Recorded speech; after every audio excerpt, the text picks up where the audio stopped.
এই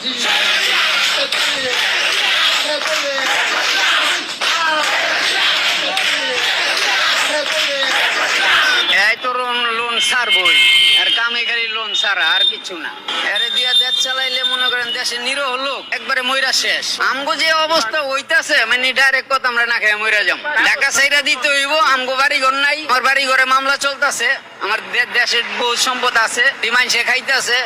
দেশ বাড়ি থাকলে ভাই আমি দেশে যাইতাম গা। বর্তমানে দেশের যে পরিস্থিতি, এই ঢাকা মনটা চায় না থাকি ভাই। গরিব মানুষের জন্য শেখ হাসিনা ভালো কেন বলো? আমরা স্বাধীনতা পাইছি, আমরা কর্ম করে পেট ভরে খাইতে পারছি, এখন তো পেট ভরে খাইতে পারি না। একসাথে সময় আমরা ভালো ছিলাম, একসাথে সময় ভালো ছিলাম, আওয়ামী লীগের সময় ভালো ছিলাম। বর্তমানে যদি আওয়ামী লীগকে ইলেকশন করতে দিতে হয়, দিতে হবেও, এদেশে যদি নির্বাচন করতে হয়, চিফ অ্যাডভাইজার বলেছেন আওয়ামী লীগকে আমরা যে কোনো মুহূর্তে নিষেধাজ্ঞা উড্ড করে নিব। কেন বলছেন? আপনাকে পার্টিসিপেট ইলেকশন প্রয়োজন আছে। ওয়েস্টার্ন ওয়ার্ল্ড যারা বলছে যে আপনি দলকে নিষিদ্ধ করতে পারবেন না, ব্যক্তিকে করতে পারবেন। একটা দল ইজ এ ইনস্টিটিউশন, একটা দলের সবাই অপরাধী হতে পারে না।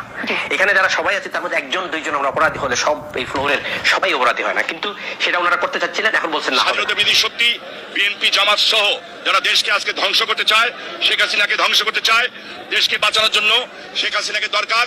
এবং আজকে স্লোগান হবে, আমরা যেমন 71 সালে আমাদের পূর্বপুরুষ স্লোগান দিয়েছিল, 71-এর হাতিয়ার গর্জে উঠুক আরেকবার, বীর বাঙালি অস্ত্র ধরো, বাংলাদেশ স্বাধীন করো।